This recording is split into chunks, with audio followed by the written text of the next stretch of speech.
Thank you.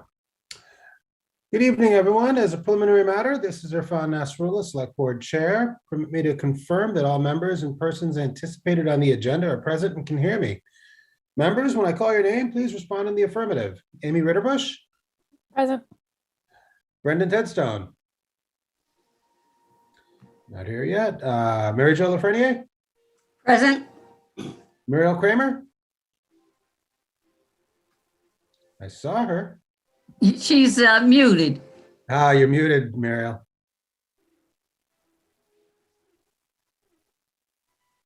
Still muted.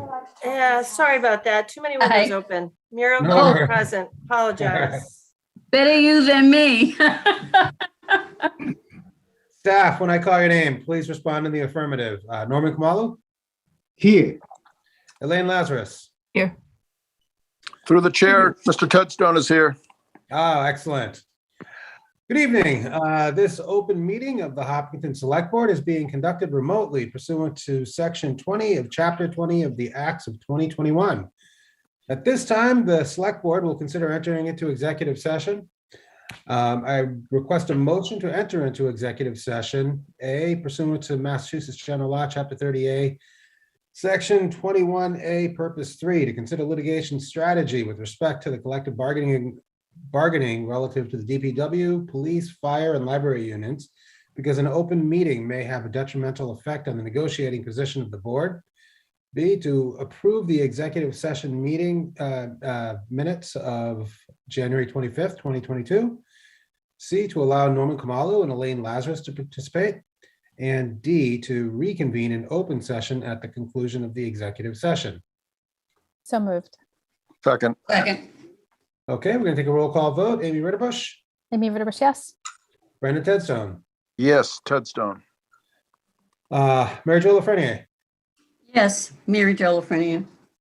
Muriel Kramer, Muriel Kramer, yes. and Irfan Nasrullah is a yes. Okay, we'll be going to executive session, and we'll see you back in about 30 minutes.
Good evening. This is Irfan Nasrullah, Select Board Chair.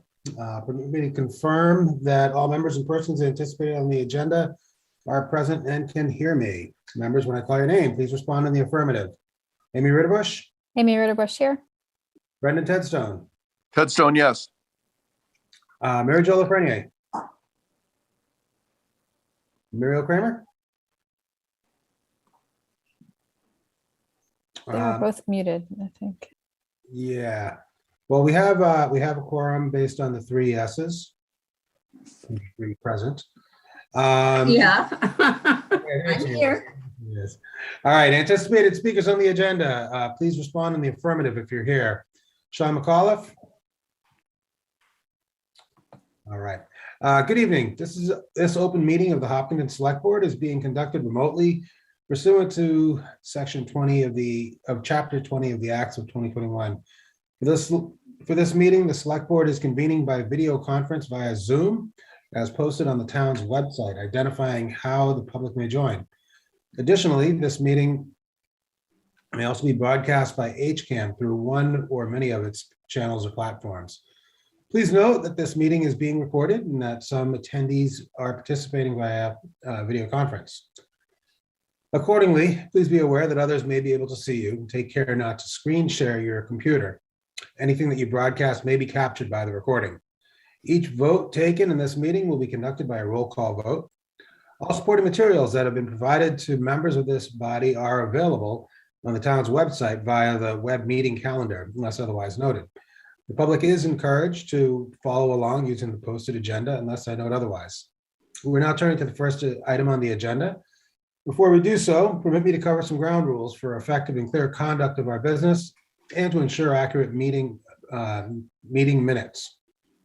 I will introduce each speaker on the agenda. After they conclude their remarks, I will invite board members to provide any comment, questions, or motions. Please hold until your name is called. Further, please remember to mute your phone or computer when you're not speaking. Please remember to speak clearly and in a way that helps generate accurate minutes.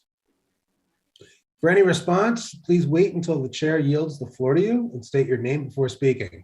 If members wish to engage in dialogue with other members, please do so through the chair, taking care to identify yourself. For items with public comment, after the members have spoken, the chair will afford public comment as follows. The chair will first ask members of the public who wish to speak to identify their names and addresses only. Once the chair has a list of public commentators, I will call on each by name and afford 3 minutes for any comments. Before we get to our first agenda item, let us stand for the Pledge of Allegiance.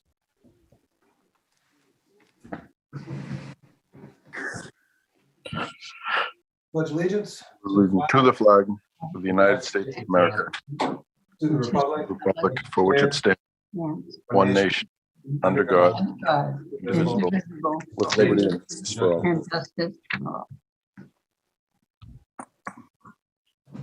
Okay, so first item on the agenda is the public forum.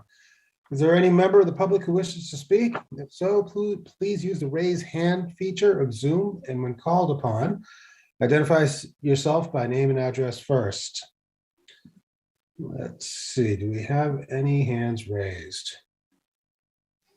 I see none. Ben, do you see Through the anything? chair, through the chair, if you would allow me, I have something I'd like to say. Of course. Please, you have 3 minutes. Yeah, so Time it on. I would like to recognize Sean Farrell. He's a kid from Hopkinton. Sean made the 2022 U.S. Olympics in men's ice hockey. Sean went through Hopkinton Public Schools until the 8th grade.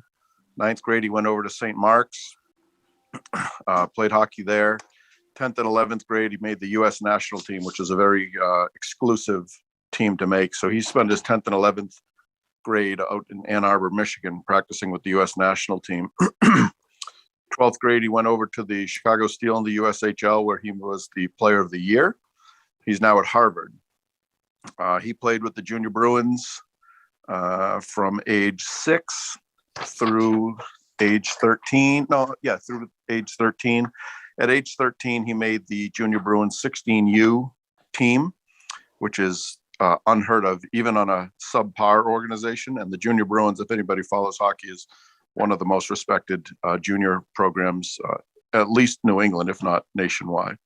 So he grew up in Hopkinton. He was a standout athlete in Little League, and I don't think that there's been enough exposure for Sean and his accolades that of where he is right now over playing in the Olympics. His first game's tomorrow morning at 8:10 a.m. if you wanted to turn on the Olympics tomorrow. So I don't know if I'm allowed to say it as a selectman, but I will say it as a member of the town and someone that was pretty into hockey for a long time. I'm very, very proud of Sean, and I'm also very proud that he is from Hopkinton, representing us in the way that he is out there. So thank you. Thank you, Mr. Tetso. Thank you. Awesome. That is incredible. And I know that this household is fully behind him. Go make Hopkinton proud. That's incredible. Yeah, just through you, Mr. Chair. Thanks for bringing that forward, Brendan. I had read that myself, and it's a great thing to call out. Congratulations to him and his family. And he's already made Hopkinton proud, right? So, but good luck to the team. Absolutely. Yeah, it should also be noted that Junior Bruins program is actually they play out of Marlborough, but it's a Hopkinton-based program. So there's even more Hopkinton thrown in there. So it's awesome. And as someone that is pretty proud to be from Hopkinton, it's really nice to see something like this happen in any sport. But obviously, my heart is more into the hockey. So that's incredible. Incredibly proud. Great. Well, thank you. Next item on the agenda is the consent agenda. The board will consider approving the consent agenda, consisting of approval of the minutes of the select board meeting on January 25th, 2022, and appointment of Phil Powers as his traffic constable to a term expiring June 30th, 2024. Board members, would anyone like to break out an item for a separate vote? Yeah, I would like to break out Phil Powers. Sure. He didn't get enough. In that case, I request a motion to approve the consent agenda minus the appointment of Phil Powers. So moved. second, Okay, we'll take any discussion. Hearing none, take a roll call vote. Amy Ritterbush, Amy Ritterbush, yes. Brenda Tedstone, Ted Stone, yes. Mary Jo Lafreniere, Mary Jo Lafreniere, yes. and Muriel Kramer. Harold Kramer, yes. Stefan Azul is a yes also. Muriel, take it away. Yeah, I apologize, and I appreciate everybody's indulgence. I don't want to take extra time except to once again take a minute to congratulate Phil. I did have an opportunity to go to his retirement party, and even on a terrible night, it was very well attended, and I was very happy to see that for him. He joked that he hoped things went well on Tuesday night and called me out personally, so I thought that I would do the same for him tonight. But at any rate, I am fully in favor of his appointment. Awesome. I will request a motion to. No, Mr. Nasrullah, you did it again. All right. So Okay. I guess I would ask, has he been vetted through the chief for this position? Is he going to have to go through the academy again? And will he need to wear platform shoes? I guess those are my three questions. I'm going to let Mr. Kamalu handle that. He has been vetted by the chief. His candidacy is recommended by the chief, and the town manager supports and recommends that the select board appoint him as a traffic officer. What about the platform shoes? I don't know how to spell platform. I think he should be required to wear like platform shoes like Gene Simmons from Kiss. With little badges in the heels. That would be awesome. So so I say all that tongue in cheek. Phil Powers, as I said that last meeting, is very near and dear to my heart. So anything we can do to retain him in any aspect in the town, I think is awesome. Fantastic. Mary Jo, any? I love Phil. I love Phil. And I unfortunately, due to the knees, I didn't make the celebration the other night, and I would love to have. And he has always been one of my favorite people in town. And he didn't get enough while he was here. He's going to volunteer to be a constable now. I love it. He's a terrific guy. Couldn't be better. Awesome. Amy Ritterbush, any comments? I think everyone has said it all. So I'd be happy to make a motion to approve Phil Powers as a traffic constable. Second. Okay, now we have a motion that's been seconded. Any discussion? Hearing none, we'll take a roll call vote. Amy Ritterbush, Amy Ritterbush, yes. Brenda Tedstone, Ted Stone, yes. Mary Jo Lafreniere, Mary Jo Lafreniere, yes.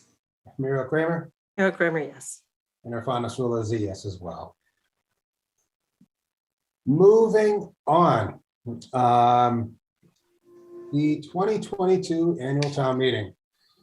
The board will review a list of its articles and discuss the schedule for review of the draft language over the next few meetings. The entire draft of the warrant will be available for the board to review in March. Board members, there is a memo with a list of our articles in the meeting packet. Are there any that you feel a priority to review at this point?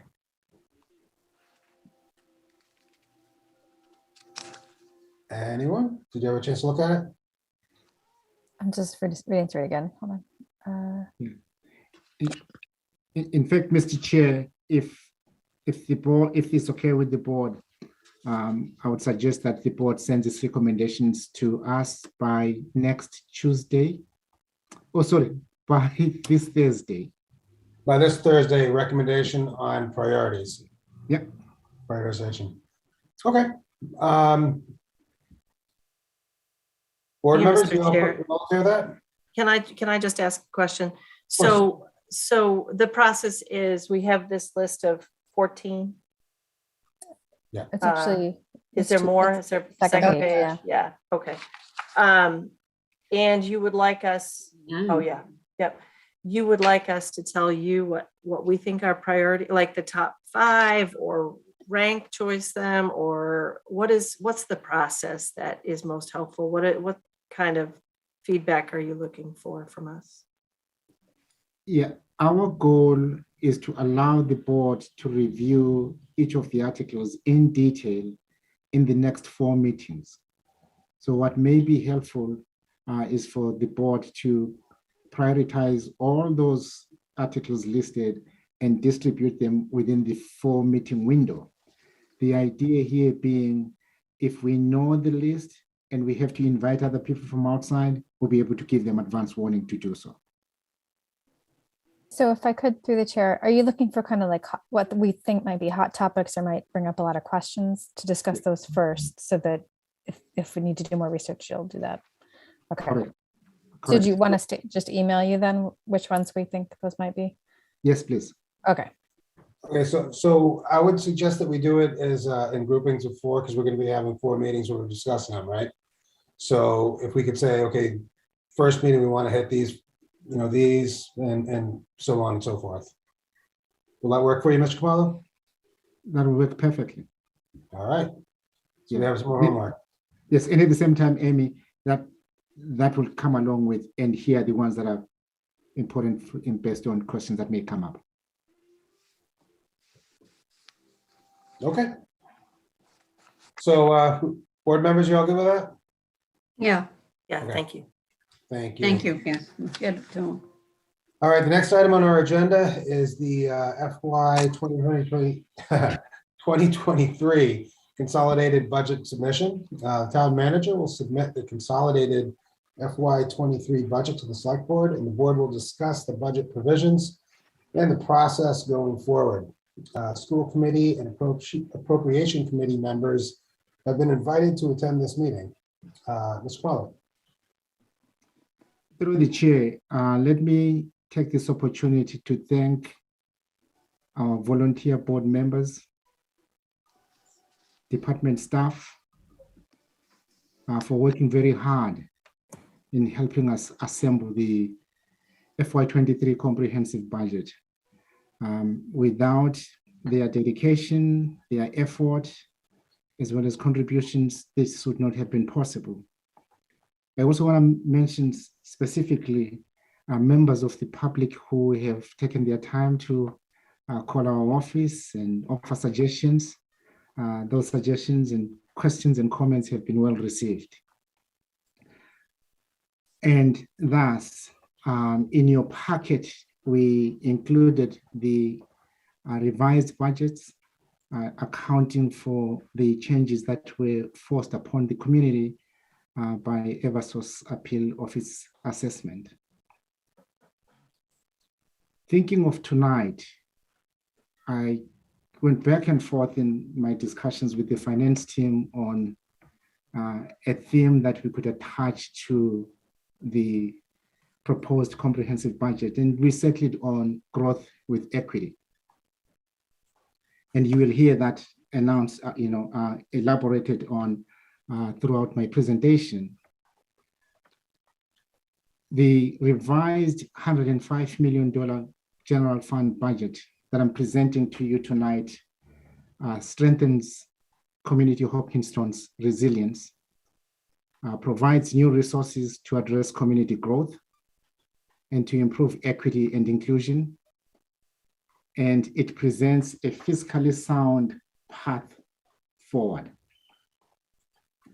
It reflects an increase of 6% or $6.3 million year to year, and has a projected tax impact within the tax levy of 2.31%, which would be a $268 tax increase on an average home with a value of $681,500. If all the excluded debt items proposed and forwarded for consideration are approved, the actual tax impact will still be a little lower than 2.31% level. Why? Because the old debt being paid off, including Fruit Street land approved in 2013, the senior center construction, dropping payments by $337,000, which is greater than the amount of first year interest on excluded debt that is proposed for approval. And that amount is $78,000. The budget delivers tax impact. It funds growth-related service increases at $353,000, provides for additional equity and inclusion measures at $1.4 million. It provides funding for long-term liabilities, including the OPEB liability, at $420,250, and it increases pay-as-you-go capital spending to $2,933,140, including an $805,000 in expected insurance proceeds to fund a replacement for engine 4. Furthermore, this budget reflects fiscal recovery from the shock of COVID-19 and is possible because of an improving revenue forecast, even while the community continues to cope with a difficult pandemic. What changed since the October 21st budget message? In every budget cycle, there are uncertainties about revenue projections early in the process. The fiscal year 2023 budget cycle was no exception. To review the things that have changed in the revenue forecast over the past several weeks. Number one, higher than expected tax levy for fiscal year 2023. Because of information reported at the end of 2021 on the Eversource liquid natural gas facility tax assessment, new growth in the tax base was finally computed at $3.4 million for fiscal year 2022, well above the $2 million forecast. Number two, higher than projected new growth for fiscal year 2023. Prior to the new Eversource information, the town's formal estimate was for new growth of $1 million. Now, with more information about the status of the Eversource LNG project, that estimate has been raised to $2.5 million, again, improving the funding available for fiscal year 2023 budget. Thirdly, higher than expected state aid in the governor's budget or H1 budget. Finally, our budget estimates originally anticipated a healthy 5% increase in net local aid from the Commonwealth, with local aid being the town's second largest revenue source after property taxes. 2 weeks ago, the governor's budget proposed a 7.9% increase to Hopkinton's net local aid, adding an additional $273,000 to the budget. On the negative side, as I explained last week, Eversource filed a $2.8 million tax appeal at the tax appeal deadline. That appeal covered about 60% of the tax assessed, so our balance of outstanding tax amounts under appeal from Eversource continues to grow. Based on work being done by Eversource on Wilson Street, the town expects to raise Eversource assessment and taxes yet again in the fall of 2022. The recent appeal provides a strong indication that Eversource will again appeal their taxes next year. And the appeal could be as much as $3.5 million, pushing the town's total amount of tax under appeal over the $10 million mark, with almost all of the appeals coming from a single taxpayer named Eversource. As a bulwark against this growing mountain of appeals, the revised budget foresees depositing $2.5 million of anticipated property tax revenue from Eversource into the tax appeal overlay account as a precautionary measure. Again, these four unanticipated factors have shifted the budget landscape, namely higher than expected new growth from fiscal year 2022, a credible forecast for yet more new growth tied to Eversource LNG in fiscal year 2023, Eversource actions to appeal 60% of their tax bill, and higher than expected local aid from the Commonwealth.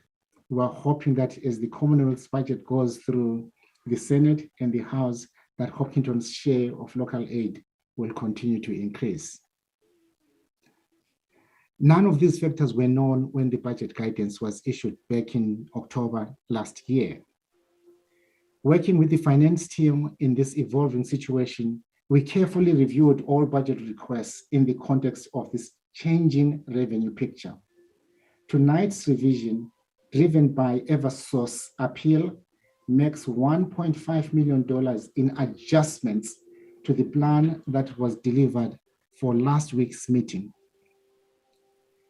Changes totaling $1 million are detailed on the memo in tonight's package. This proposal still has an unresolved $500,000 shortfall. I've been working very closely with the superintendent on an effort to identify alternate funding to cover some needs in the school department's budget, while still providing, let me underscore that, while still providing for every need identified in the school budget request.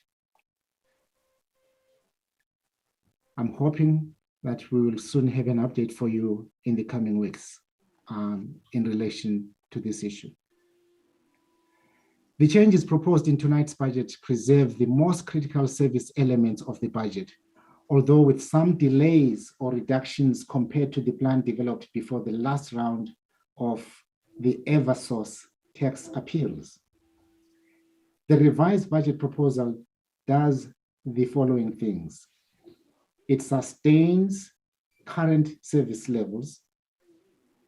It covers contractual and inflationary costs.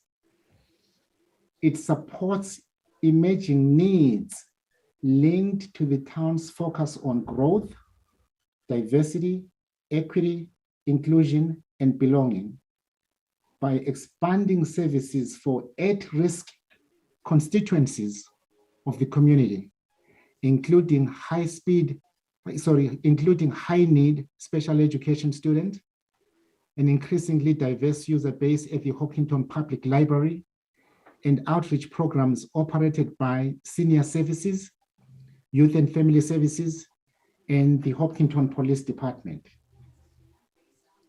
It provides some enhancements driven by growth and climate change, including an expanded tree management program and professional conservation staff. It continues to sustain long-term financial stability, although several actions intended to further bolster long-term financial strength have been deferred pending resolution of the Eversource tax appeals. This budget proposal also invests in the town's capital plan. It calls for funding $2.9 million in pay-as-you-go capital items from available certified free cash and insurance proceeds. The budget forwards 6 capital projects for consideration as debt to be excluded from the tax levy, meaning that any taxes raised for those projects will need to be specifically approved by both town meeting and voters at the ballot box.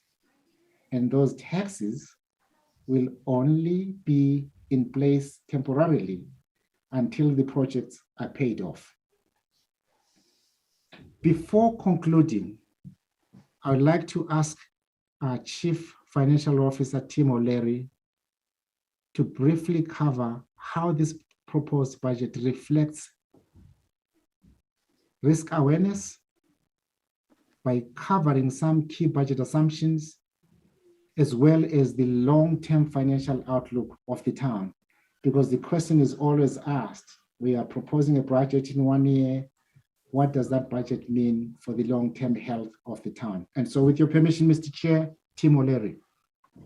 Please.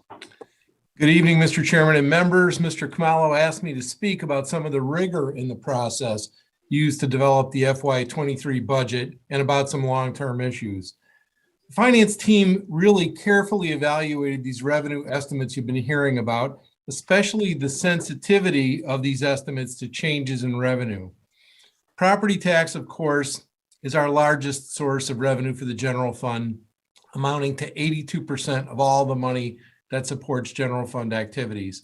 Within that 82%, over 4/5 is residential. That's the about 5,800 single-family homes and condos that provide almost 70% of the town's tax revenue. Prospects for the residential segment are very solid. Values keep rising through a combination of general factors in the region and the outstanding Hopkinton Public Schools. Zillow is forecasting another 12.9% increase in home values here next year. Commercial and industrial real property, that's business real estate, is 10.9% of the property tax pot, about 9% of our total general fund revenue.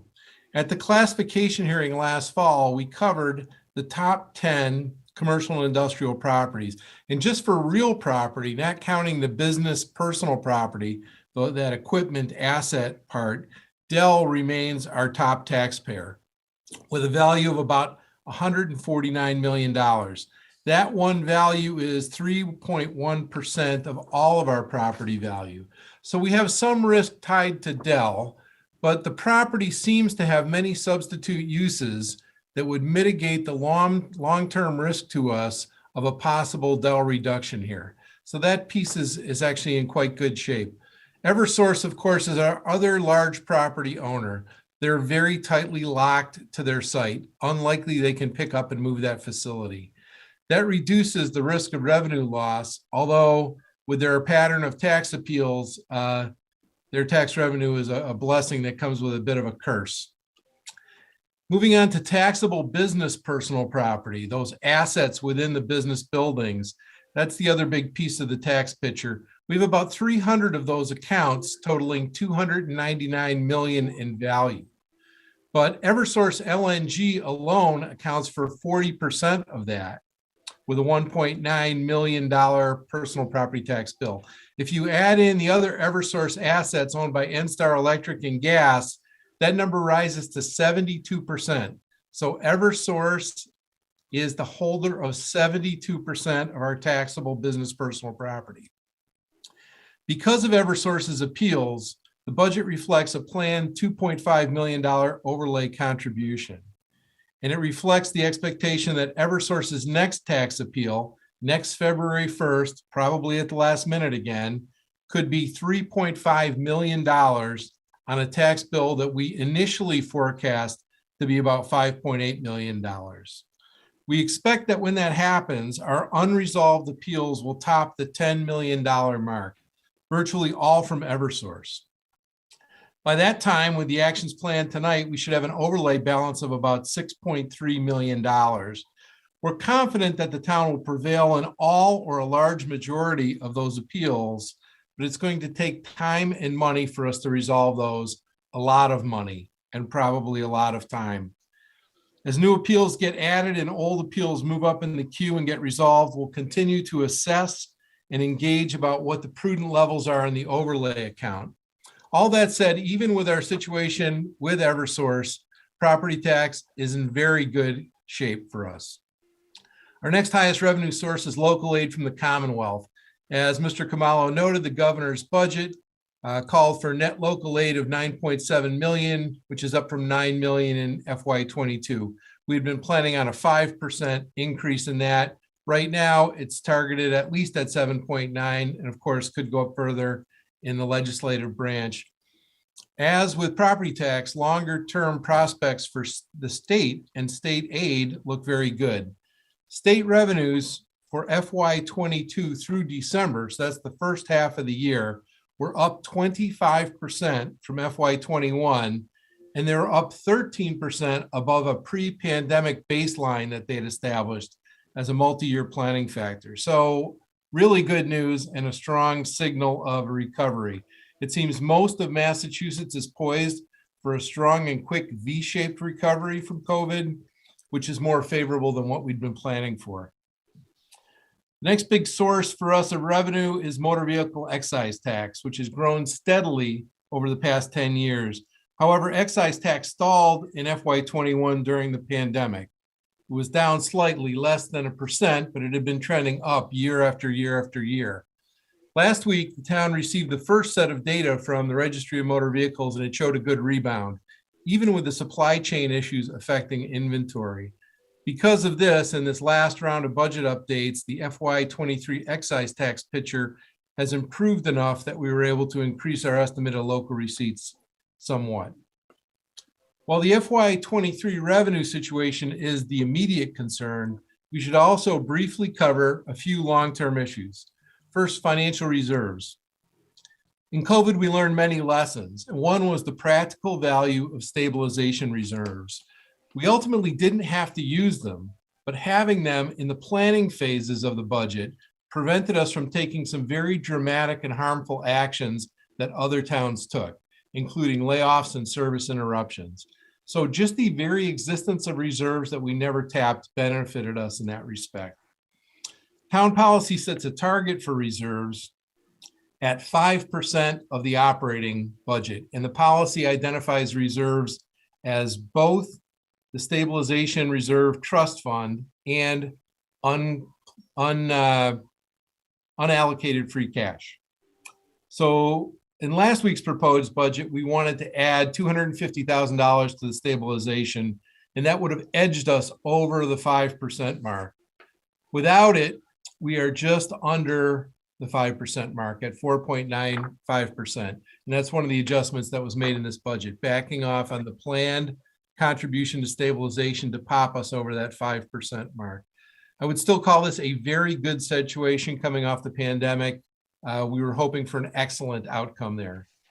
Quickly on long-term liabilities, we are on track for full funding of our employee pension plan by 2038. On OPEB, other post-employee benefits, which is a formal term for retiree healthcare costs, the town has been on a path to full funding by 2050. During that, we've discussed an option that when the pension is fully funded around 2038, we could take some of the money that we've been contributing to pay off the pension, and it's about $2 million a year, and apply it to OPEB to pay that off much faster than 2050. So our original budget plan in the fall was for an OPEB contribution of just over $420,000 this year. And our long-term plan was to escalate that by 2.5% a year moving out. In December, we received our annual estimate of the the OPEB liability from our actuary.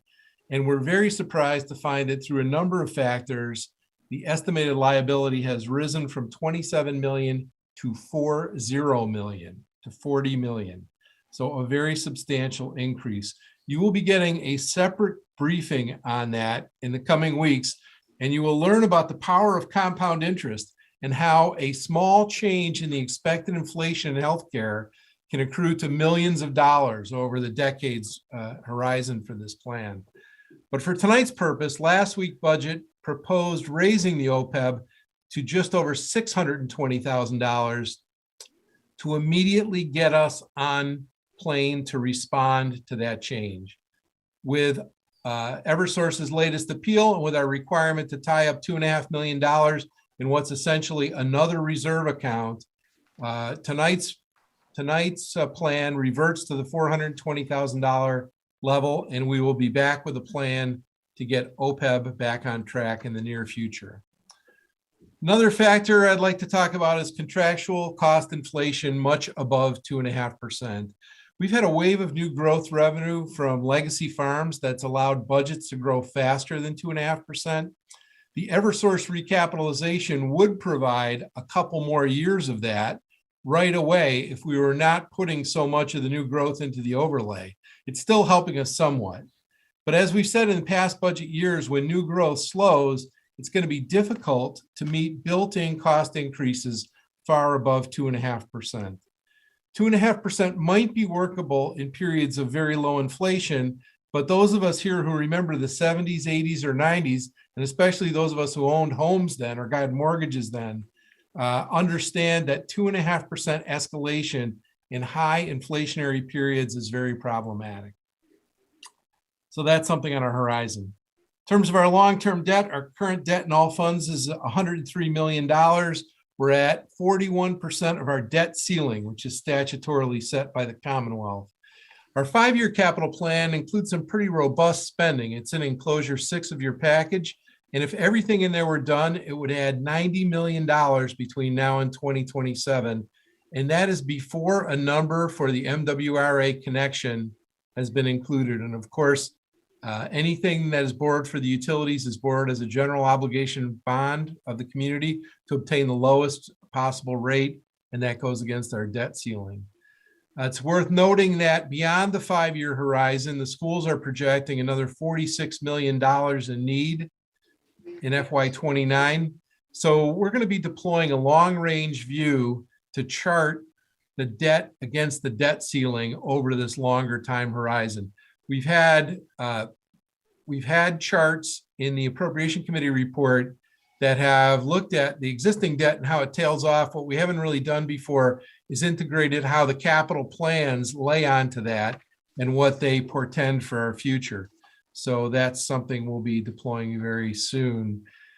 We look to be, with the plans we have in place, very safely within our debt ceiling. However, I recently read a story about Watertown building a $200 million school.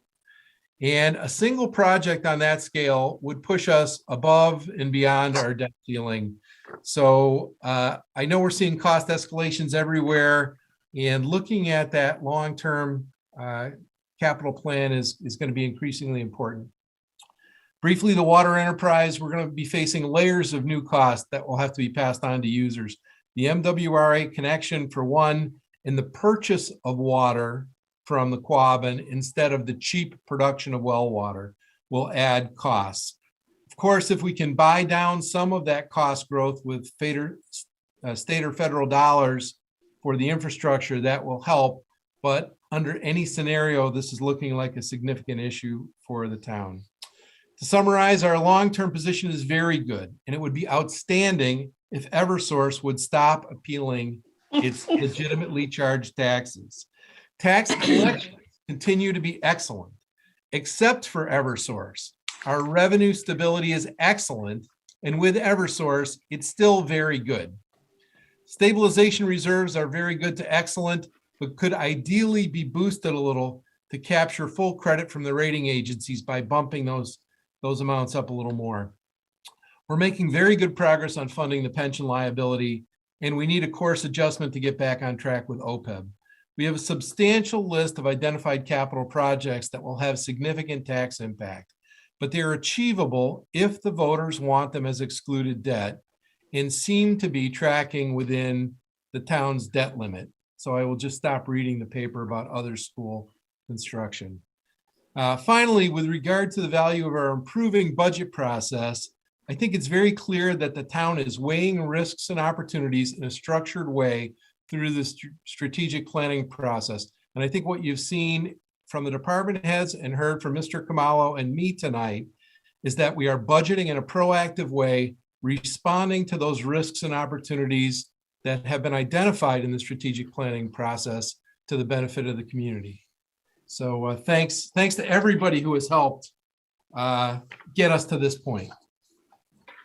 And Mr. Chair, in conclusion, I want to share with the board as well as with the public a couple of points.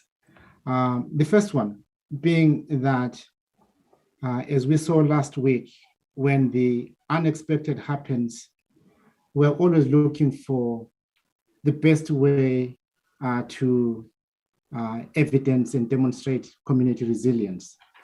I think what I've seen since last week is Hopkinton's ability to work in a manner that reminds everybody we're one town and we're looking for one solution.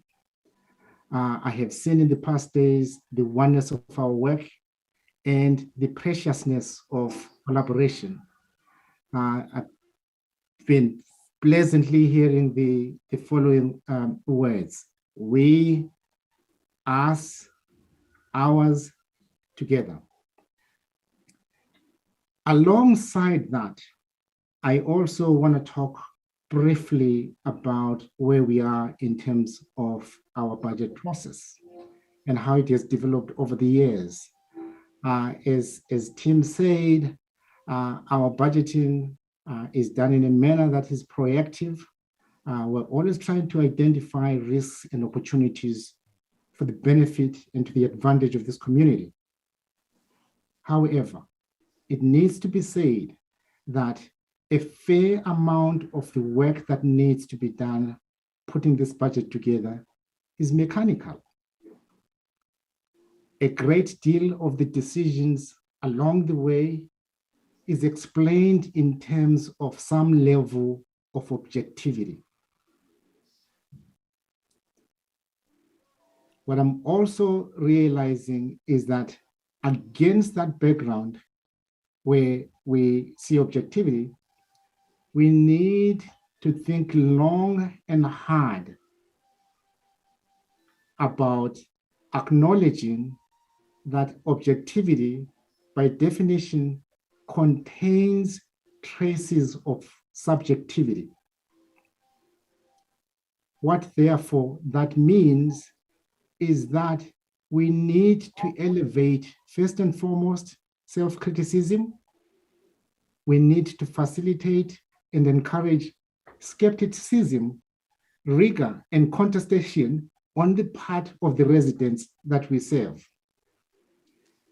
And I say this because I want to make sure that for the now and long term, that our budget process is not disarticulated from the information that might help us develop a more critical approach to budget development. I also want to make sure that we do not leave out other considerations important to the community now and in the future in developing this budget. And to that end, I am respectfully requesting that the select board set aside the meeting on February 22nd, 22. Set that meeting aside as a meeting where we will invite the public to come in and contest our ideas, show its skepticism, and offer its criticism of the work that we're doing this. And we're doing that in a manner that will make our budget process and budget development in the coming years much better for the benefit of Community Hopkinton. And I certainly look forward to continuing these budget discussions with the select board in the coming weeks, as well as with the community. Thank you. Thank you, Mr. Khumalo. That was a fantastic presentation. Mr. O'Leary, thank you very much for a comprehensive overview. So couple thoughts here. Number one, you wanted to set aside the meeting on the 22nd. So 2-2-2-2-2, right? Correct. All right. And should be wearing tutus then, huh? Yeah. Sorry. And that meeting is opening up for the public to ask questions about the budget process, correct? Yes. Okay. And again, inviting criticism, welcoming feedback, and are encouraging the public to contest some of our thinking. I think, as I said, we do this regularly, and at some point it becomes mechanical. Right. Yeah. Well, I think that's a fantastic idea. Board members, any questions? Yeah, I have a question through you, me Mr. too. Chair. Sure, I'm sorry. I can wait too. I saw you raise your hand first. Go ahead. I enthusiastically support the idea of a public hearing conversation on the budget process. Do you also mean the actual budget numbers, like what's in front of us this year, or just the process going forward? Well, that was kind of my, Oh, sorry. no, that's actually what I was asking as well. My understanding is process only, but Mr. Khumalo, is it also going to include the budget itself, this budget itself? Yes, it will. Okay. So, through the chair, You're done. my question was, are we going to have copies of this budget for all the public? And is this going, we're going to have an open meeting somewhere?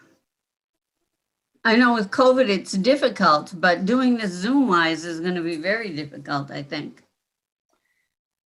I wish I knew the answer to that question in terms of the nature of the meeting. I can share, and I'm sure Sean is, I don't remember if Sean is on tonight, but in my last conversation with him, yes, there is discussion and conversation around going back to in-person meetings. And hopefully by then we'll be back to in-person meetings. And this information, again, the information that you have in the meeting packet is already posted on the town website. It's Yes, available. it says it's posted. Thank you. Amy? Yeah, mine was along the same lines. I just want to make sure, like tonight, you guys came and you spoke to us about the budget, but there weren't any good visuals. And I think for the public, or they are in the packet, I know, but visuals on the screen, I think is very helpful for the public, not just a list of numbers, if we can. Let's see, and I'm just saying there is a 20-page budget on the front page of the town website. So that's good. And I think if we have those things on the screen at the meeting, that would help. And maybe we could have the budget timeline on the screen for the public too, if you want them to comment on the process. But yeah, I think it's a great idea to specifically advertise a certain meeting that's going to be discussion on the public's input on the budget. Great. Mr. Tedstone, do you have anything? Mr. Nasrullah, I appreciate you going to me. At this point, I don't. Thank you. All right. So I just had one more thing on that same, Amy always makes the greatest points. I appreciate that. In fact, it would help me to have some slides when we're doing it. And I know that we have the material ahead of time, and I spent a great deal of time with it last week. But it's a lot of numbers and a lot of information in a really short period of time. So visuals on the screen are very helpful as we're having the presentation and jumpstarting the discussions. So do we have any questions on the actual budget?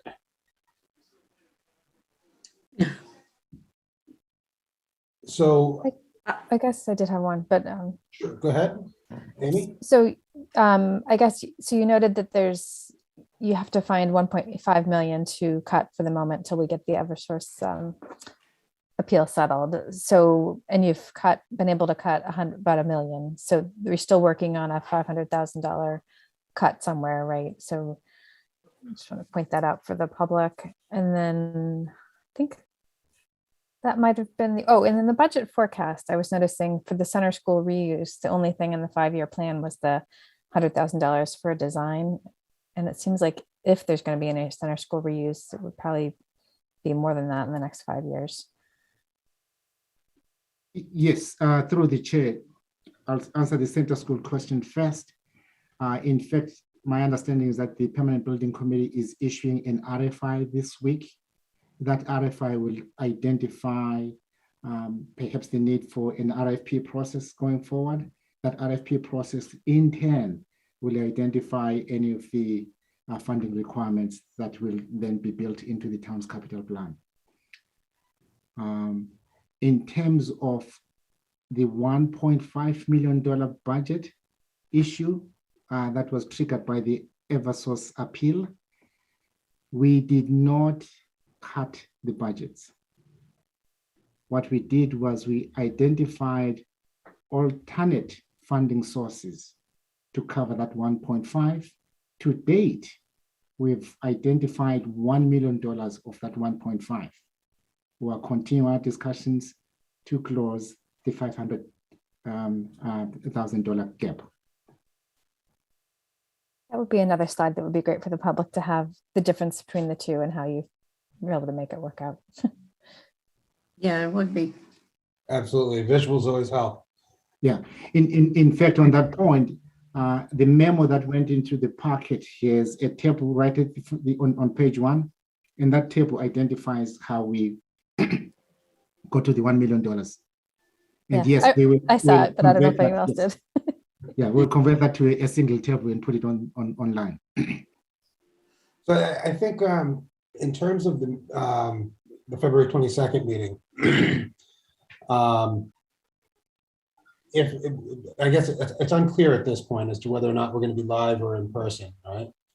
Sorry, virtual or in person. But I think either way we can incorporate like a PowerPoint slideshow as part of it, right? Correct. Beautiful.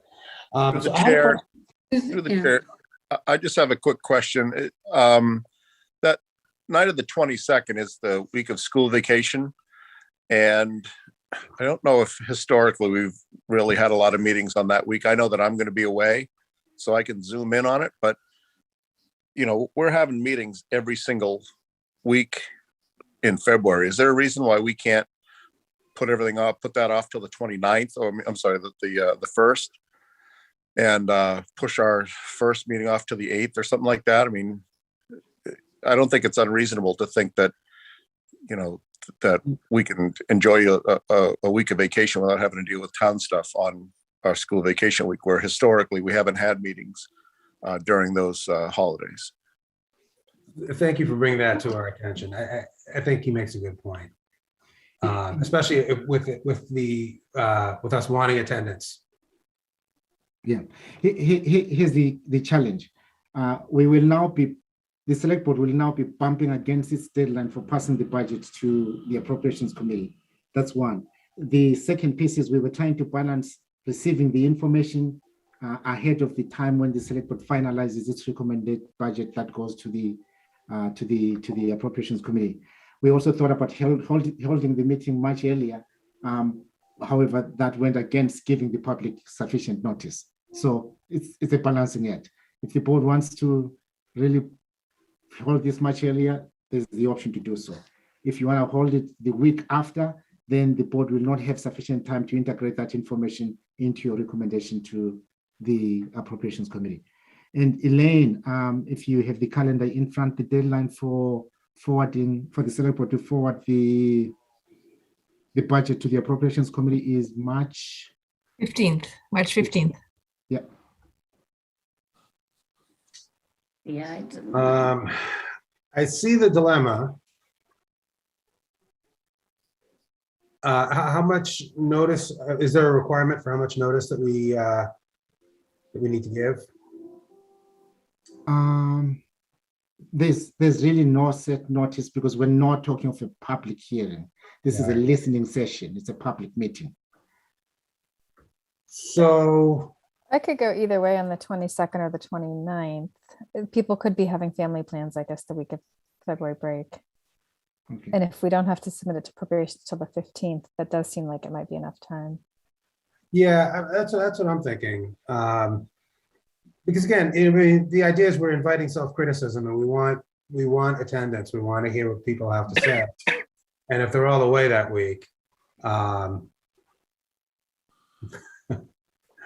it doesn't, I think pushing it off a week makes sense. Okay, 29th. It's the first, I think, right? First, right? Yeah, February messes with you. yeah. Exactly.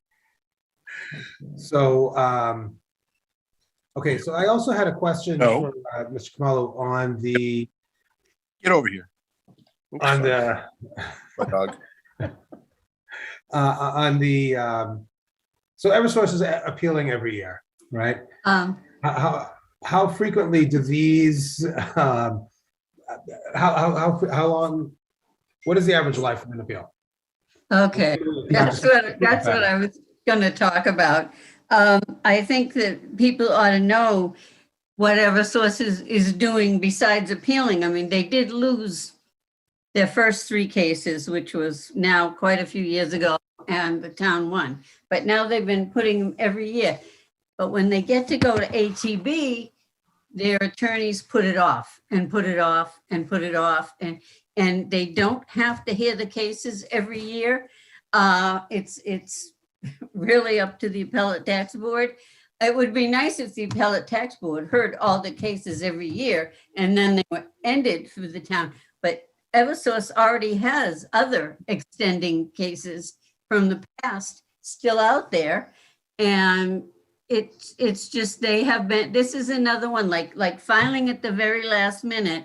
This is another one of their, I don't know, ways to prolong it. And they just do the same thing. They go right up to the day that we're supposed to go to the appellate tax board, and our attorneys have been already a number of times, and they put it off.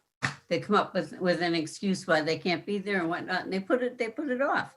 So the ATB tends to go along with anybody who wants to extend the cases, and it's been difficult, and it is difficult to get them finally done with. So we have no idea how far into the future this is going to go. Through the chair, if I may have a back and forth with Select Board Member Lafreniere, Yeah. I would like to leave you with 2 words moving forward after May that I'd like you to remember in my memory. Double polls. Oh yeah, we're still on that one too. So the other thing, just for the public and I'm sure Mr. O'Leary or Mr. Kamalo can clarify this. This money has to be set aside on the chance that we lose these cases, because then we have to pay right away. We have to return that money to them. Is that correct? Yes. Yeah, okay. I have several questions, but I'm happy to sort of wait until the meeting conversation date thing is settled. Yeah, so, well, so on the 22nd, you're talking about? Yeah, I'm totally fine moving it to the first. I'm fine. I think it's better. We really want to encourage the public to attend, and Sure. February vacation is probably a mistake.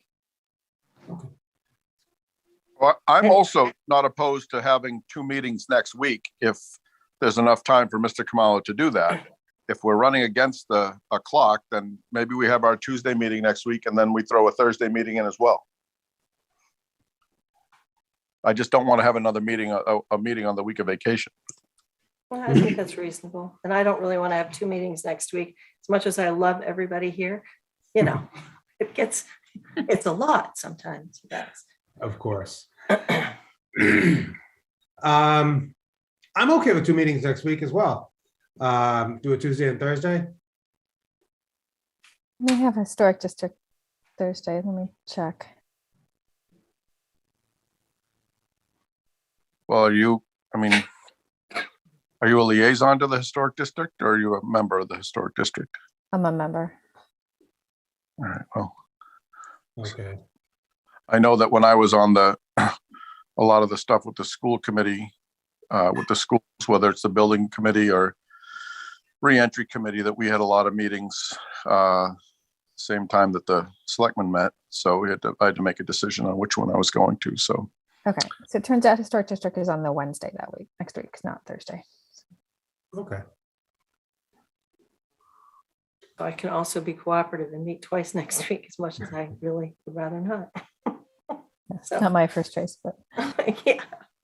But Mr. Kamala, Whatever. do you think we're giving the public is enough notice if we were to invite them to a meeting next Thursday? oh, I thought we were talking about just being able to skip our 22nd meeting. I still think we should invite the public on the 1st myself.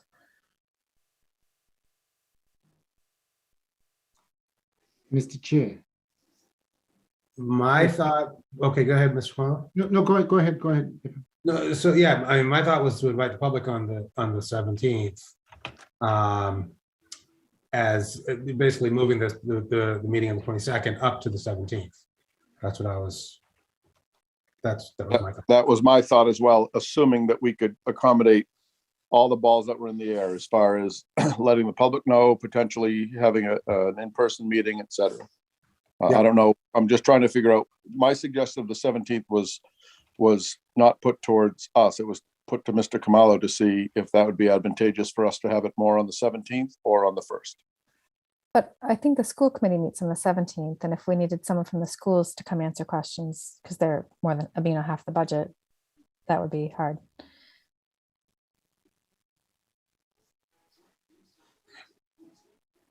If the school committee is meeting on the 17th, then I think we just do it on the 1st. That works for me.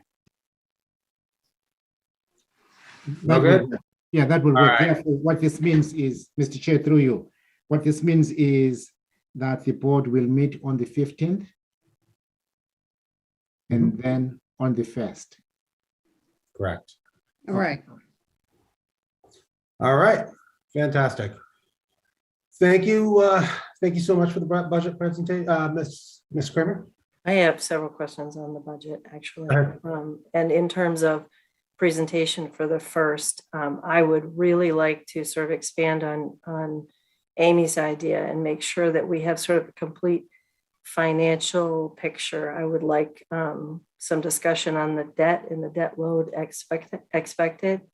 I'd like some discussion about what we know for capital plans for the school and for the town, center school reuse, school projects, and how that impacts the final financial picture as we're deciding our go forward steps, the capital plans, what the departments need, and that we know sort of what we plan for on a regular basis, how that impacts the financial picture, like ambulances, like cruisers, like replacement trucks, staffing needs, you know, what the gaps are. Like we just went from last week to this week.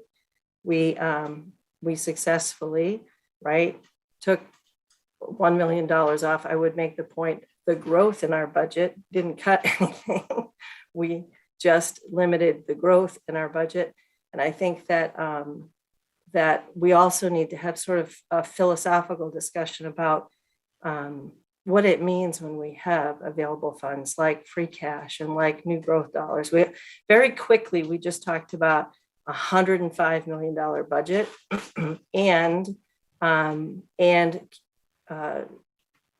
heard a $90 million figure from Mr. O'Leary in terms of like capital or debt load coming forward. And all of that flies by in a big blur. And I think that we can present to the board and to the public, not just at that meeting on the 1st, which I welcome that, but always when we talk about such big numbers and so many moving pieces, I really would like to have the financial implications of all the decisions we're making today for the public for the next 5, 10, and 15 years.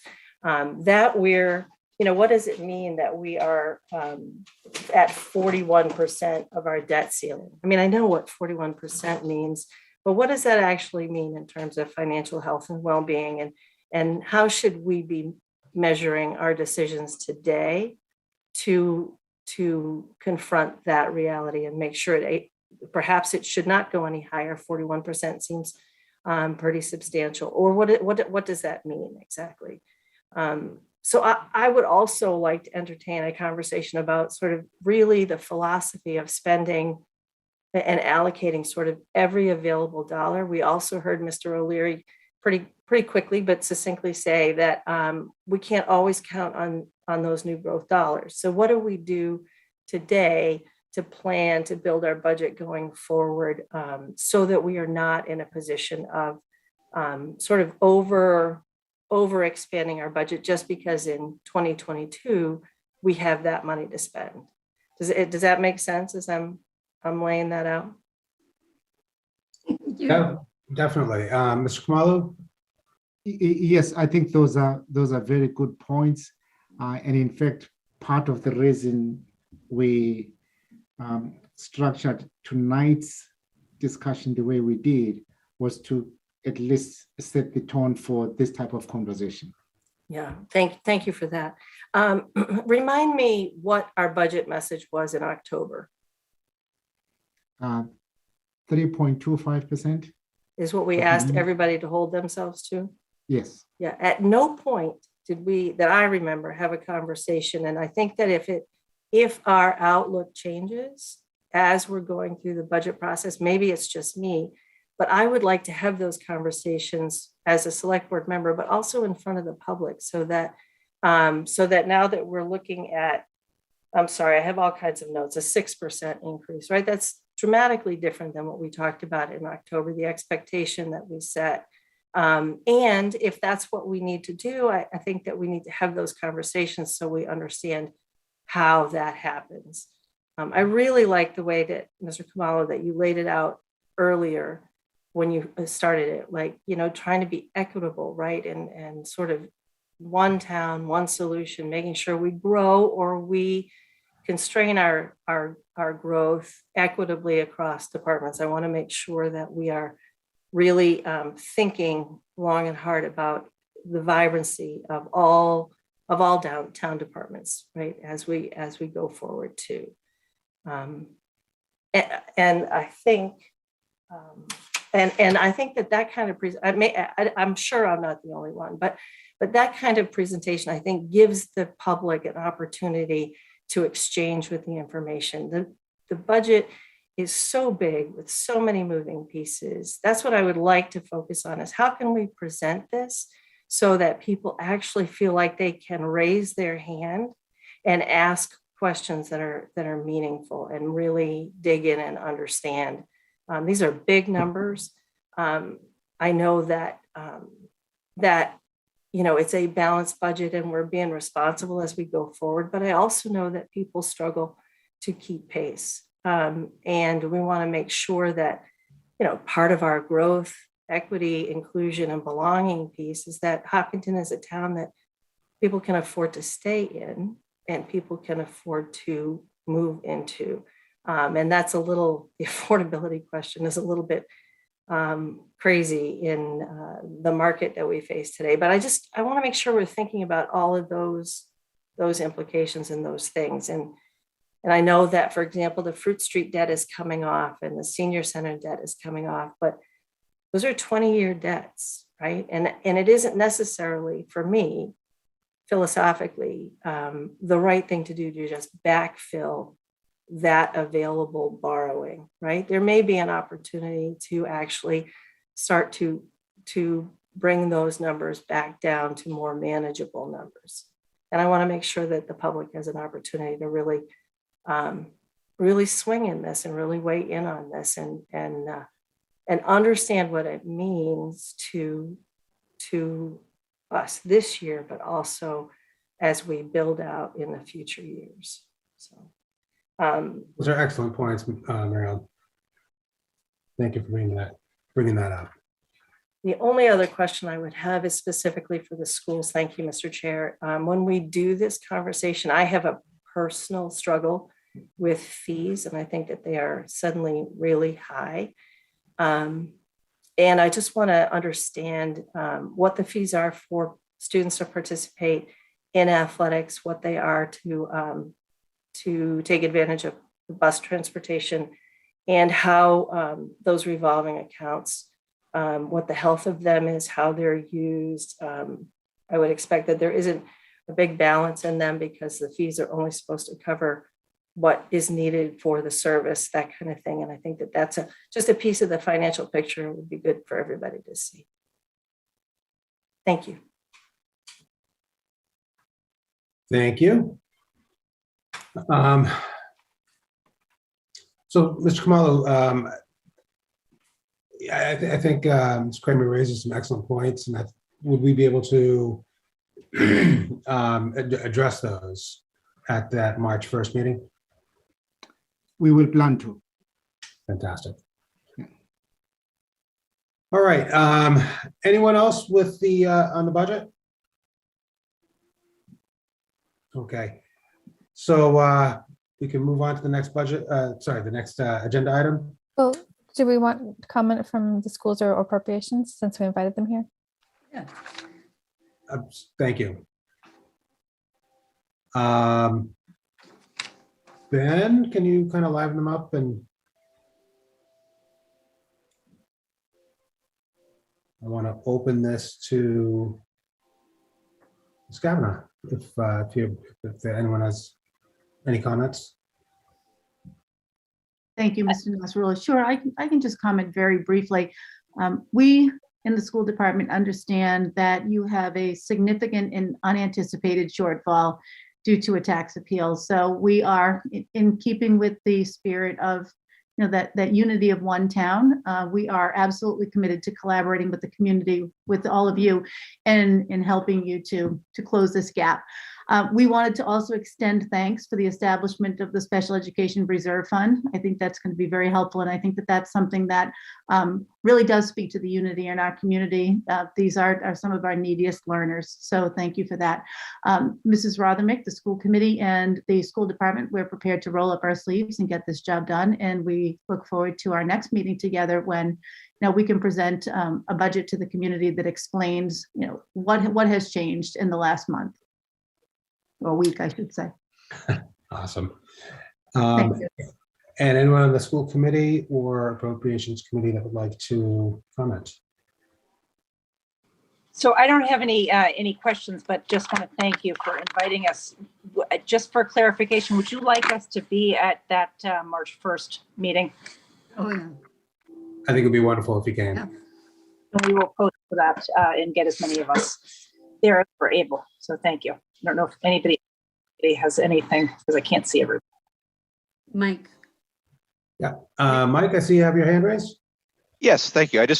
I agree that to make everything more visual and so we can understand, because it is a little confusing, even for members of the Appropriation Committee who've seen this year after year, especially when we're talking about the Eversource and the need to, I'm looking at the budget that is in the packet and I'm trying to look for, you're talking about the overlay account and how that's all working. And I'd really like to see, as we're working through this, the impact of the exemption request and how it's in the budget. I think I see it, but I think if you can simplify it, I find it hard to believe I'm the only one who doesn't see it in the budget itself and understand it. So I think that's one area that you can also clarify that in addition to budget items to make everyone understand, because I see where we're off by about $500,000 in terms of balancing the budget, where we still have to go, but also understanding that overlay and the impact of the Eversource appeal. And everything else, I understand it and I see where we're going, and hopefully we'll work this out in the upcoming weeks. So I would Thank just want to add that it's not just a little confusing, it's very confusing. And I think any attempts to simplify it certainly help and visualize it. And yeah. Okay, so I don't see any other hands raised. So I want to thank everyone for that fantastic presentation, and we shall move on to our next agenda item would be the COVID-19 update. The select board will receive an update from the town on the town's response to the COVID-19 pandemic from Mr. Sean McAuliffe. Sean?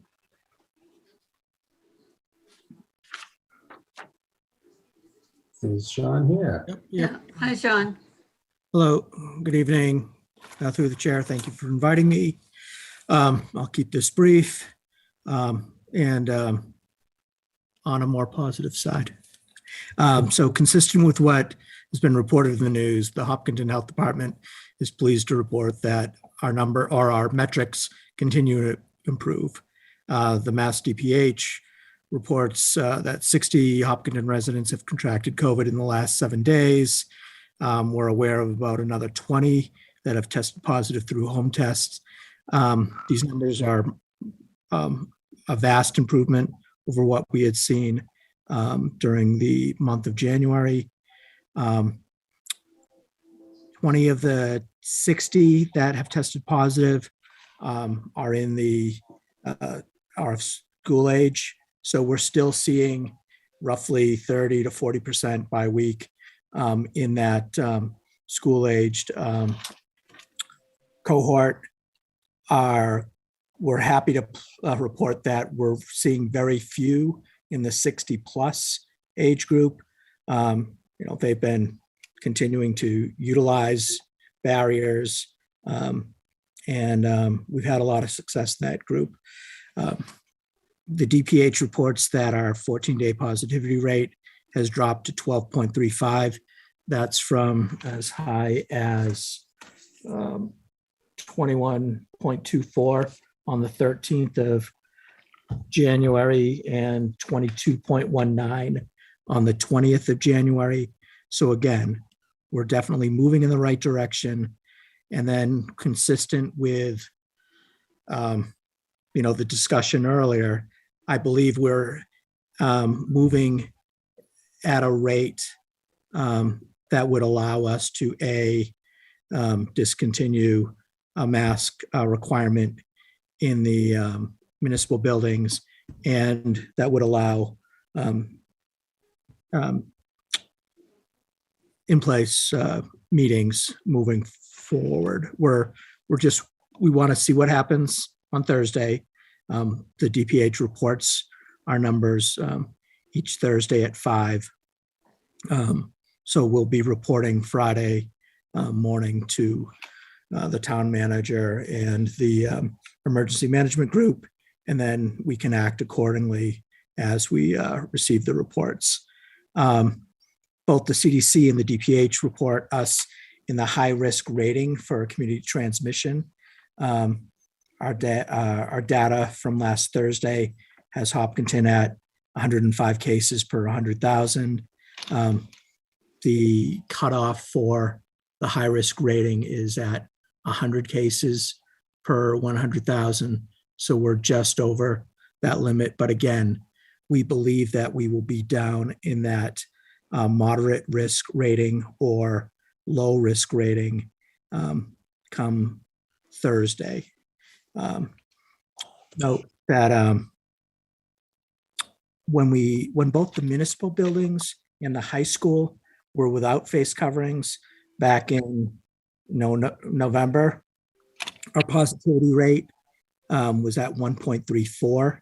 And then when the schools elected to extend the face covering trial, we were at a percent positivity of 4.06. So we're still at a much higher rate of illness than we were before.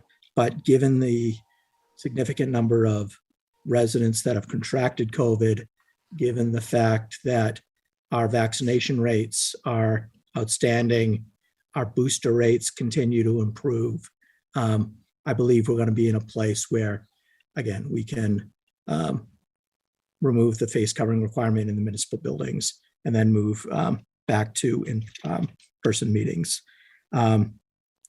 We suspect from conversations that we had today that we're going to see either movement through the governor's office or through DESE, and that we suspect that they're not going to continue the mask mandate beyond February 28th.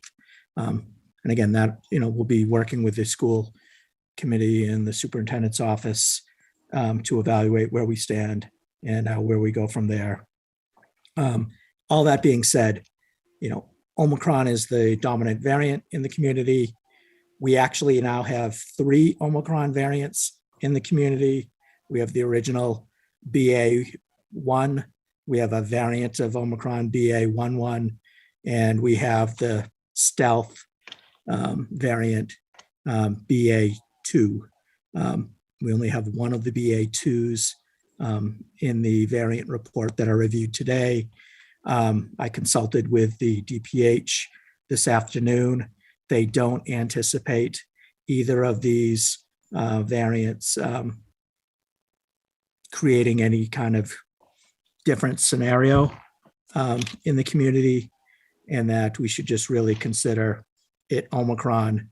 And thus, as we move forward, we just have to remember that those that haven't contracted Omicron, those that are unvaccinated, and those that are immunocompromised need to remain vigilant, because the primary variant of concern is one that is highly susceptible, easily transmissible,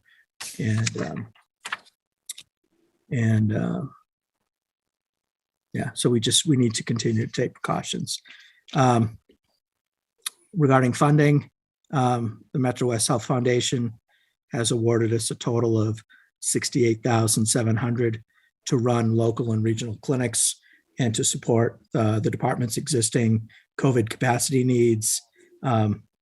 And we are right now working with the state and a regional consortium to try to bring in extra home test kits, and those test kits will be provided and distributed to those that are most vulnerable in the community. That is all. Thank you. Thank you for that good news. Sounds like we're going to be we're on the right track, and moving face masks and meeting in person sounds like a great idea. Yeah, and it's really just if we continue to be smart about everything we're doing, if we as a community we've responded well as a municipality, we've executed well. Our vaccination program, again, is outstanding. So we've done great as a community to pull together and respond to this. And it's really, now it's just doing what we can to protect ourselves. More importantly, doing what we can do to protect the most vulnerable. And those that remain unvaccinated, I just,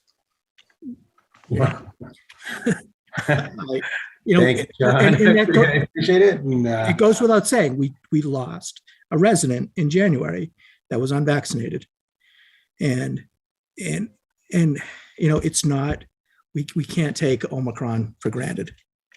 So that said, thank you. Thank you. I appreciate it. I didn't say Eversource either. Board members, any questions for Sean?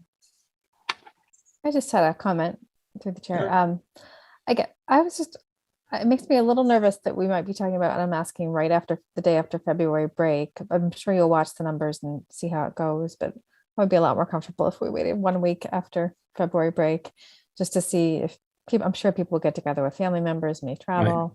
Well, and- Anyway, And that is, I mean, Simone, Amelia, and I, we go in every day, and we're consulting with the DPH. We believe the state is going to be leading this, but based on the current trajectory, we believe that we're going to be below by the end of February vacation. We should be below a positivity rate of 5%, and we should be below a what is that, a count of 10 per 100,000, a weekly count of 10 per 100,000, which would put us in the low risk rating. So, if something's different, and then that, that's been discussed, I think, over the last year. One of our challenges is we're a highly mobile population. I think we had over 13 variants introduced into the community or during the November and December travel. And, we're known throughout Middlesex County as, when you look at what communities have chikungunya, Zika, dengue fever, malaria, it's Hopkinton. It's no one else in the community in Middlesex County.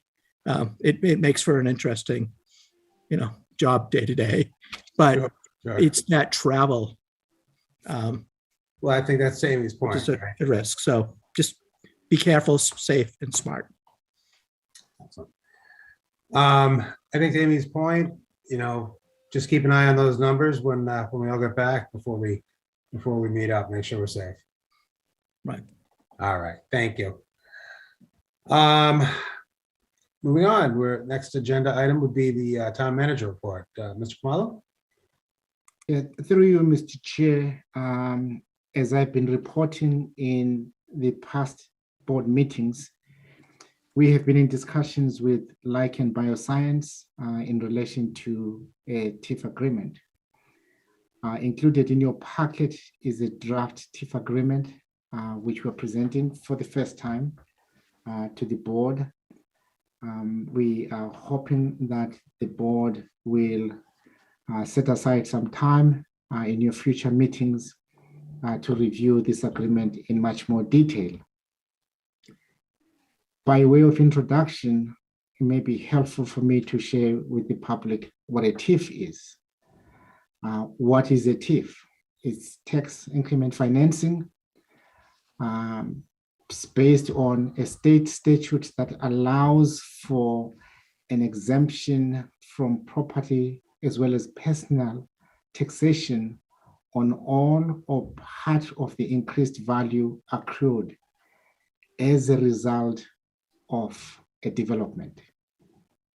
Therefore, based on that definition, you start off with a base value, new development comes in, and the law allows for the town and the developer to negotiate some exemption from the additional value resulting from the development, which is called the increment.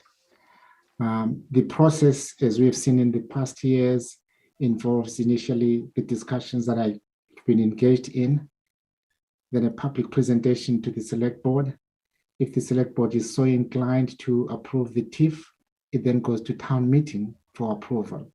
And after town meeting approval, it then goes to the state level for the state approval process. Who are the parties involved in this discussion? We have been discussing with Southfield Properties, the landowner, and Lichen Bioscience Holdings, LLC. The discussions are in relation to 103, 105, 107, and 109 South Street.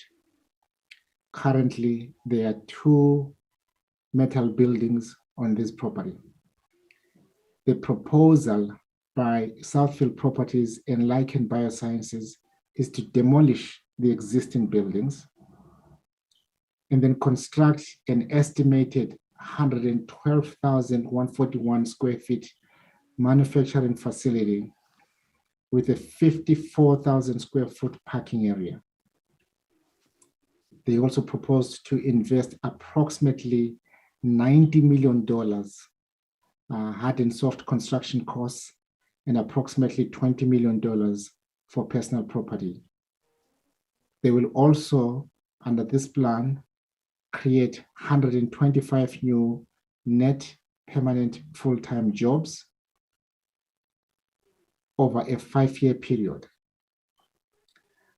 As part of our discussions, Lichen has also agreed to limit its water usage to no more than 173,000 cubic feet per 6-month billing period. And following extended discussions, they are also agreeing to joining the Metro West 495 Transportation Management Association. This, in fact, is in recognition of the fact that they, number one, are creating manufacturing jobs. Number two, they also intend to hire recent high school and college graduates. And we are anticipating that those employees will be coming from the West, the Worcester area, as well from the East, coming from the main college campuses in Boston. And so public transportation would be key. They are also, under the draft agreement, agreeing to take reasonable efforts to hire qualified local contractors, vendors, and suppliers, as well as collaborate with our public school system to create a program of internships. To date, what will be the obligations of the town? The town will grant the exemption from property and personal taxes on the increment per the schedule that is shared in your meeting packet. It's a very interesting discussion so far regarding that issue. And it came down to the town recognizing several things. One, the term of the agreement, 14 years. Two, past practices. As you know, the town signed another TIF agreement with Lichen in 2019. And then thirdly, the town received guarantees from Lichen and Southfield Properties that the town shall receive no less than $64,973.85 comprised of real estate taxes or a voluntary payment in lieu of taxes for each fiscal year between the date of the execution of the agreement and the date of the commencement of the TIF exemption. Here's why that was important. Remember, I said the proposal is to demolish the existing buildings, and the town's concern was to protect our existing tax base, ensuring that even after the buildings are demoed, that the new building comes in on schedule, and if it doesn't come in on schedule, that the town will be guaranteed the taxes which it have received where the two buildings still standing. And then fourthly, we also agreed with the company, in fact, the company agreed that they will not be applying for a tax abatement. In other words, this would be double dipping. If this was not the agreement, this will amount to double dipping on the part of the company, where it gets the TIF and at the same time applies for an abatement. However, in our discussions, there was a general understanding that if perhaps as part of developing the property tax bill, there are any glaring omissions or mistakes, that there will be a facilitated conversation between the company and the town. And then last but not least, one of the things that we've always talked about in town, and this was one of my personal experiences when I came to the town, and at that time, a company that was had been granted a TIF left town in the middle of the night. And we worked hard with town council to make sure that the town went back and recouped the taxes that it had lost. And so in all the agreements that we have put in place since then, we have had what we call a clawback clause. However, in this case, we did not include a clawback clause because of the way how the exemptions are set up. The company performs in 1 year, and the next year it gets the exemption. Performs in that year, the next year it gets the exemption. So if they don't perform the preceding year, the company does not get the exemption. So in summary form, that's where the draft agreement is. Again, the idea is to now put this in the board's hands, allow the board to digest it, have a public discussion at your next meeting. And I'm available tonight to answer any questions. And so I believe our representatives from Lycan. However, again, the idea is to put this in your hands and allow you the opportunity to review it at your future meeting. Thank you, Mr. Khumalo. So I think it's important for the public to understand that under this TIF agreement, we're still getting what we would have gotten as far as the tax base goes for the period specified in this TIF agreement. So we're still getting what we have been getting. We're just not getting the increased value. Correct? We're not getting all of the taxes due to the increased value. We'll get a portion based on the schedule that is outlined in the agreement. Right. But we're still getting that base amount. Correct. We're getting presently. Yes, though interestingly, again, as I said, two things. The existing buildings will be demoed. Before the agreement kicks in, the town will be guaranteed to receive the taxes that it could have received with the building standing up. And then remember, because the buildings don't exist, so the base value of this development is now calculated based on the land itself without the buildings. Right, without the buildings. Yes. Wanted to clarify that for the public. Thank you. Board members, any questions? I just wanted to mention for the public that this will be voted at town meeting 2023 in May. So people will get a chance to weigh in and ask questions at that time as well, right? Everyone will get a say. Great point. Thanks for bringing that out. Through you, Mr. Chair. Sure. I just want to thank Mr. Khumalo for that really thoughtful presentation. I know that these agreements are complex and important, and it's a lot of collaborative work to get to this point.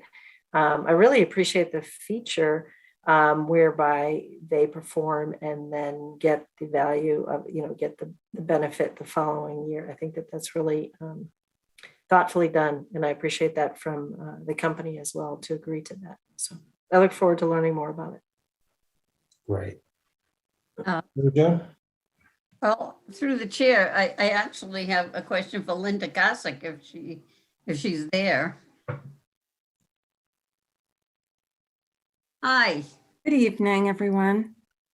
Have you done one of these exactly like this before with another community? When you say exactly, are you talking about? Well, I'm thinking about the abatement where they agree not to request an abatement for anything. Yes, I know there's specific language in the TIF agreement, in the draft TIF agreement, that basically allows the company to have discussions in advance with your assessor if there's any type of potential concern by the property owner or by the company. So that has all been addressed and it's articulated in the draft TIF agreement. So, hopefully this would avoid the company or the property owner, as it's stated, to apply for a tax abatement. Yeah, to answer your question, we have seen this in other TIF agreements in other municipalities. Okay, that's what I want. I have not, so that's what I wanted to know. Thank you. Thank you for that. Brendan, any questions, comments? Stetson? I am all right with that, Mr. Nasrullah. I will look through the packet when Mr. Kamala, when we get that, and have some questions at our next meeting. But as Mr. Kamalo said, these guys have been a pretty good community partner so far. And you know, if you go on gut instinct, I've had many conversations with Tony, and I find him to be a very honest and sincere person. And I truly think that he's happy to be in this community, and he's embracing the community. So I don't know how you could not want to embrace him. Thanks. Can I ask one question? I'm sorry, Mr. Sure. Chair. What was Sure, the Mary? company we had to pursue for the clawback? I believe it was Striker. Stryker. Okay, Yeah. thank you. Yeah, right there. So, I mean, I think that was a lot there, and everything that you presented sounds great. I think it'd be great for us to have a chance to kind of go through that TIF agreement, the draft TIF agreement, and digest it a bit, get to understand it, and we'll come back with any questions if we have any. But based on the presentation and everything I'm hearing, it sounds good. Can I just say one more thing? This is Sure.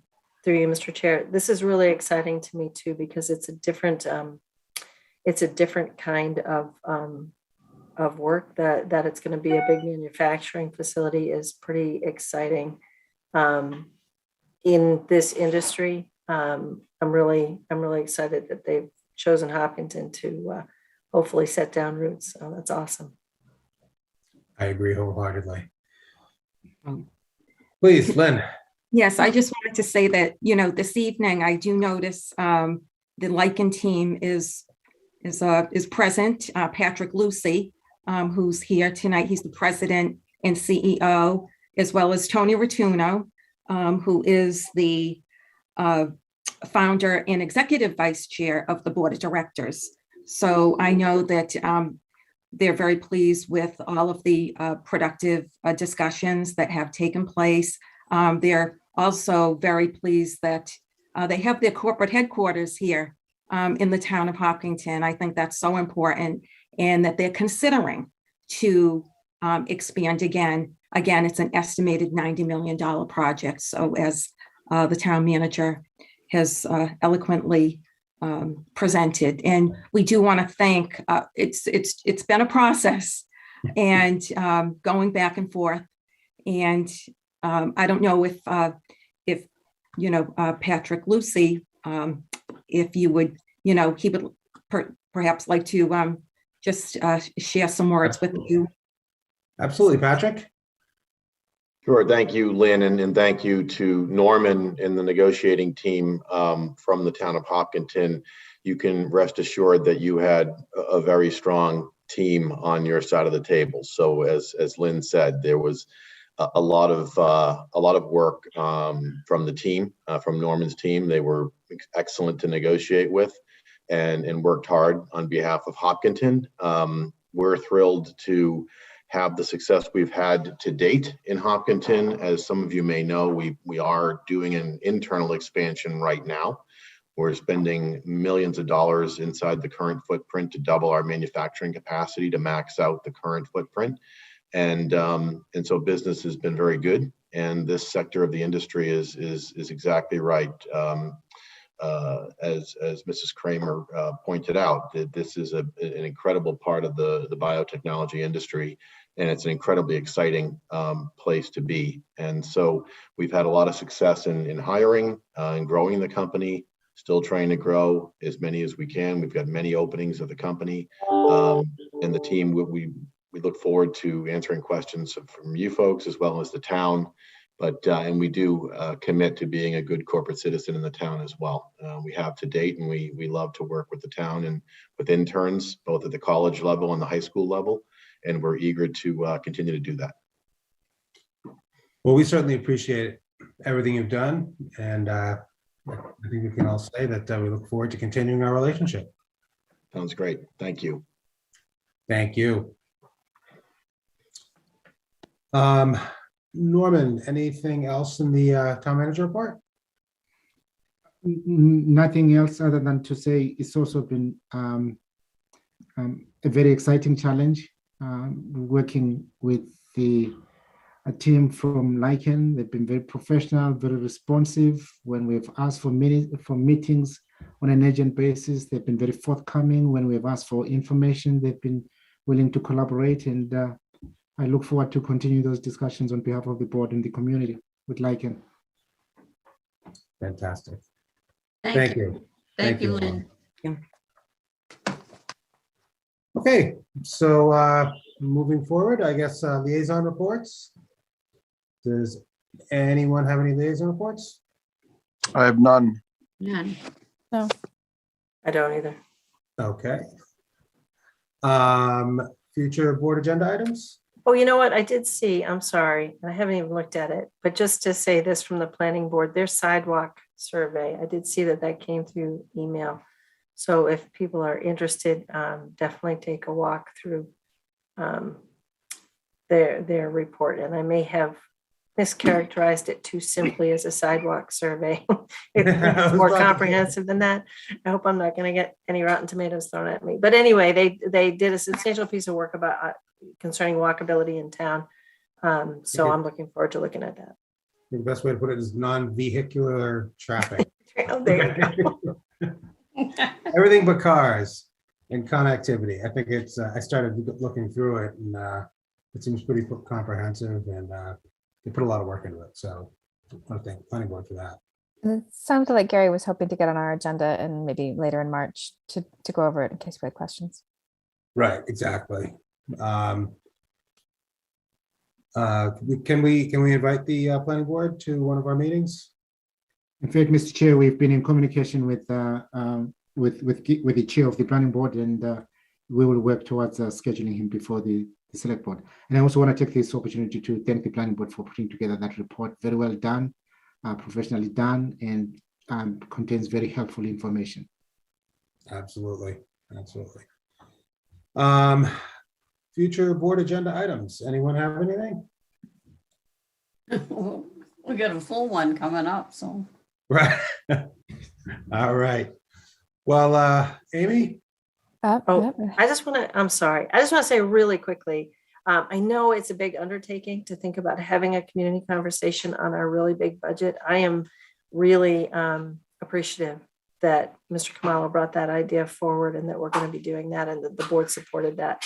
I think it's really hard for the community to really engage in this discussion with all the big dollars and all the moving pieces. And I really appreciate this effort. I think it's going to be terrific. Yeah, I think it's an excellent idea. Yeah, I mean, I think it's, typically the public really only has a chance to talk about it at the town meeting. And that's a lot of material to go through and try to understand and digest. So this certainly makes a lot of sense to me. All right, but I'd be happy to make a motion to adjourn if that's everything. I'll second. Well, I'm happy to accept that. All right, have a motion's been seconded. Any discussion? Hearing none, we'll do a roll call vote. Amy Ritterbush? Amy Ritterbush, yes. Brendan Tedstone? Tedstone, yes. Mary Jo Lafreniere? Mary Jo Lafreniere, yes. Muriel Kramer? Muriel Kramer, yes. And our final rule is a yes as well. Thank you, everyone. All right, Have a good great night. night. Good night. See you next Tuesday.